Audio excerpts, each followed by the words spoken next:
দুর্গাপুরে বেসরকারি মেডিকেল কলেজের দ্বিতীয় বর্ষের ডাক্তারি পড়ুয়ার ওপর লালসার ঘটনায় নয়া মোড়। টিআই প্যারেডের রিপোর্টে উঠে এসেছে চাঞ্চল্যকর তথ্য।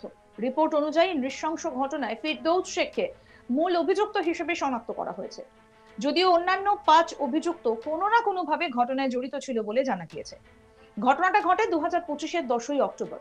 ওড়িশার বাসিন্দা ওই মেডিকেল ছাত্রী লালসার শিকার হন।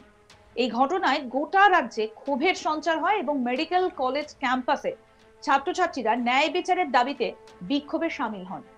অভিযোগের ভিত্তিতে শেখ রিয়াজউদ্দিন, শেখ সফিকুল, শেখ ফিরদৌস, শেখ নাসিরউদ্দিন, আপু বাউরি এবং সহপাঠী ওয়াসিফ আলী সহ মোট 6 জনকে গ্রেফতার করা হয়। 24 অক্টোবর দুর্গাপুর জেলে ম্যাজিস্ট্রেটের উপস্থিতিতে টিআই প্যারেডের আয়োজন করা হয়।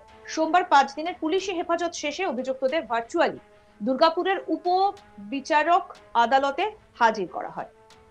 সেই সময় নির্যাতিতার পক্ষের আইনজীবী পার্থ ঘোষ আদালতের কাছে টিআই প্যারেড রিপোর্ট প্রকাশের আবেদন জানান। বিচারক শুভ্রকান্তি ধর আবেদনটা মঞ্জুর করেন। রিপোর্ট খোলার পর প্রকাশ পায় যে শারীরিক নির্যাতনের সরাসরি প্রমাণ কেবলমাত্র ফিরদৌস শেখের বিরুদ্ধেই পাওয়া গিয়েছে। মিডিয়ার মুখোমুখি হয়ে আইনজীবী পার্থ ঘোষ জানান, টিআই প্যারেডে নির্যাতিতা স্পষ্টভাবে ফিরদৌস শেখকেই সেই ব্যক্তি হিসেবে চিহ্নিত করেছেন যে তার উপর শারীরিক নির্যাতন চালিয়েছিল। তবে অন্যান্য অভিযুক্তরাও ঘটনাটির বিভিন্ন অংশে জড়িত ছিল। কি বলছেন আইনজীবী পার্থ ঘোষ, শুনবো। আজকে আসামিদের প্রোডাকশনের ডেট ছিল, কিন্তু যেহেতু আজকে দুর্গাপুর বার অ্যাসোসিয়েশনের বিশেষ কারণে অ্যাবস্টেন্ট ফ্রম ওয়ার্ক আছে লয়ারদের, তার জন্য প্রোডাকশন হয়নি। থ্রু ভার্চুয়াল মোড এর প্রোডাকশন হয়েছিল থ্রু জেল। এবং আজকে জয় সাহেব যে আইডেন্টিফাই যেটা করেছিল, মানে আমার মক্কেল, সেটার এই আইডেন্টিফিকেশন প্রসেসর আজকে যে ডিপোজিট করেছিল সেটা আজকে ওপেন করা হলো। সেই ওপেন থেকে দেখা যাচ্ছে যে শেখ ফিরদৌস, যিনি হচ্ছেন মানে যে অ্যাকচুয়ালি করেছিলেন, তাকে আইডেন্টিফাই ভিকটিম রেডি করেছে। আর তার সাথে সাথে যারা প্রেজেন্ট ছিলেন সেখানে, যারা আরো বাকি 4 জন, তাদেরকেও আইডেন্টিফাই করেছে। এবং এর থেকে পরিষ্কার বোঝা যাচ্ছে যেটা কমপ্লিটলি ছিল। এবং এই গ্যামের জয় সাহেবের যা বক্তব্য, আজকে উনি আবার ডেট রাখলেন 31st অফ দিস মান্থ। জয় সাহেবেরও বক্তব্য যেটাকে স্পিডি ট্রায়ালের খুব প্রয়োজন আছে এবং তার জন্য 31 তারিখে রাখলেন। চার্জশিট যদি এর মাঝে হয়ে যায় তাহলে সবাইকে কপি সার্ভিস করে, কারণ আপনারা জানেন যে এই ক্রিমিনাল জুরিসপ্রুডেন্সে ট্রায়ালের আগে কপি সবাইকে সার্ভিস করতে হয়, সব পক্ষকে। এই কপি সার্ভিসের জন্য ও 31st উনি রাখলেন। যদি in the main time chargesheet file হয়, তারপরে উনি ট্রায়ালের জন্য উপযুক্ত আইনে যা ব্যবস্থা আছে স্পিডি ট্রায়ালের জন্য উনি অর্ডার করবেন। জেল থেকে কি তারা জামিন চাইলো?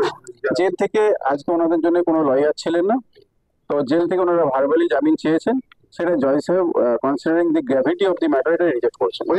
বলছি যে টিআই প্যারেডটা হলো, টিআই প্যারেডের পরে নির্যাতিতা সবাইকে শনাক্তকরণ করলেন, সবাইকে শনাক্তকরণ করেছেন নাকি ভট্টাচার্য সুপ্রি সাহেব কিন্তু বলেছেন যে একজনই?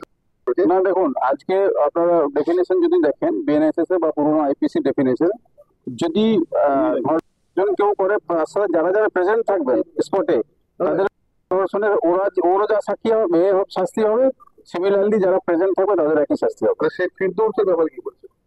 শেখ ফিরদৌস অ্যাকচুয়ালি ছিল, বাকি যারা প্রেজেন্ট ছিল তারা শেখ ফিরদৌসকে সাহায্য করেছিল, তো তারাও সিমিলারলি আপনার রেসপন্সিবল লাইক ফিরদৌস।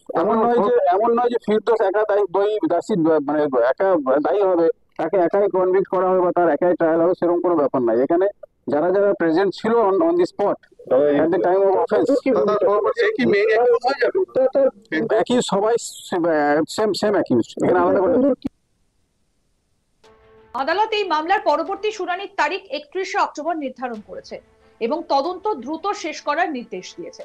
পুলিশ ইতিমধ্যে মেডিকেল কলেজ এবং হস্টেল চত্বর থেকে সিসিটিভি ফুটেজ, ফরেনসিক স্যাম্পল এবং ডিজিটাল প্রমাণাদি বাজেয়াপ্ত করেছে। পুলিশ সূত্রে জানা গিয়েছে, ফরেনসিক রিপোর্ট হাতে পেলেই চার্জশিট দাখিলের প্রক্রিয়া শুরু হবে।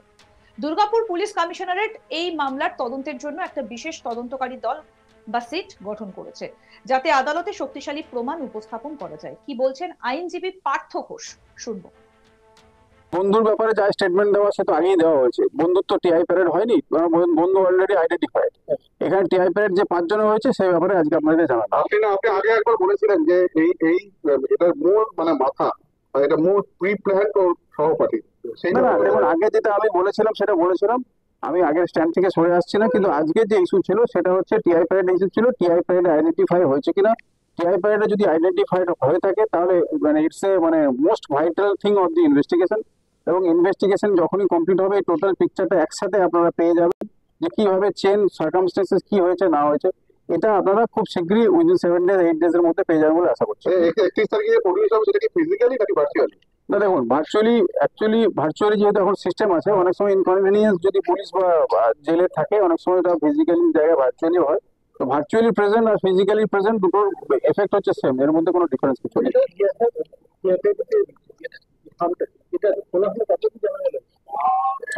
টিআই প্যারেড তো হয়েছে, আপনারা ছিলেন 24 তারিখে টিআই প্যারেড হয়েছে, সেই টিআই প্যারেডের পরে আফটার এফেক্ট কি আছে তার ডেট ছিল আজকে, এবং প্রোডাকশনের ডেট ছিল। এই প্রোডাকশনের ডেটে আজকে ওনাদেরকে থ্রু ভার্চুয়াল মোড প্রোডাকশন করা হলো। আর তার সাথে সাথে টিআই প্যারেডে কি আউটকাম ছিল, যেটা আমি আগের দিনই বলেছিলাম যে টিআই প্যারেডে আউটকামটা হবে, টিআই প্যারেডে যেদিন আমরা ওপেন হবে সেটা বলতে পারবো। পরবর্তীকালে আজকে যেটা আমরা দেখলাম সেটা ফিজিক্যালি দেখলাম। আমি আমার ক্লায়েন্টের সাথে পরবর্তীকালে সেখানে হওয়ার পরেও কথা বলেছি, তাতে একই জিনিসই ছিল। চলে গেছে, টাইমিং বাড়ি গেছেন, চলে গেছে মানে সেরকম নয়, টাইমিং বাড়ি গেছেন, আবার আসবেন করে পুলিশ তাকে স্কট করে পুলিশ পৌঁছে দিয়ে এসছে বাড়ি। দুর্গাপুরে বেসরকারি মেডিকেল কলেজে দ্বিতীয় বর্ষের ডাক্তারি পড়ুয়ার ওপর লালসার ঘটনায় নয়া মোড়। টিআই প্যারেডের রিপোর্টে উঠে এসেছে চাঞ্চল্যকর তথ্য। রিপোর্ট অনুযায়ী এই নৃশংস ঘটনায় ফিরদৌস শেখকে মূল অভিযুক্ত হিসেবে শনাক্ত করা হয়েছে, যদিও অন্যান্য 5 অভিযুক্ত কোনো না কোনো ভাবে ঘটনায় জড়িত ছিল বলে জানা গিয়েছে। এই ঘটনাটা ঘটে 2025-এর 10ই অক্টোবর। ওড়িশার বাসিন্দা ওই মেডিকেল ছাত্রী লালসার শিকার হন। এই ঘটনায় গোটা রাজ্যে ক্ষোভের সৃষ্টি হয় এবং মেডিকেল কলেজ ক্যাম্পাসে ছাত্রছাত্রীরা ন্যায় বিচারের দাবিতে বিক্ষোভে সামিল হন।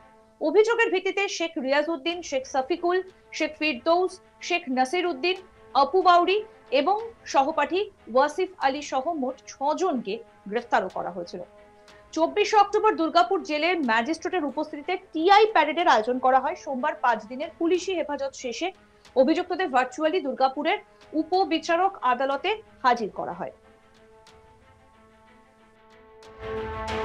সেই সময় নির্যাতিতার পক্ষের আইনজীবী পার্থ ঘোষ আদালতের কাছে টিআই প্যারেড রিপোর্ট প্রকাশের আবেদন জানান। বিচারক শুভ্রকান্তি ধর আবেদনটা মঞ্জুর করেছেন। রিপোর্ট খোলার পর প্রকাশ পায় যে শারীরিক নির্যাতনের সরাসরি প্রমাণ কেবলমাত্র ফিরদৌস শেখের বিরুদ্ধেই পাওয়া গিয়েছে।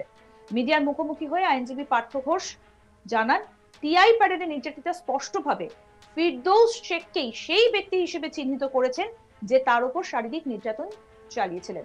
তবে অন্যান্য অভিযুক্তরাও ঘটনায় বিভিন্ন অংশে জড়িত ছিল।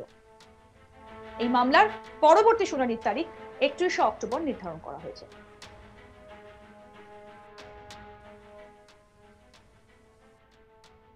আরো আপডেট পেতে দেখতে থাকুন আজ তাক বাংলা। সাবস্ক্রাইব করুন, নোটিফিকেশন পেতে বেল বাটন অপশন প্রেস করুন।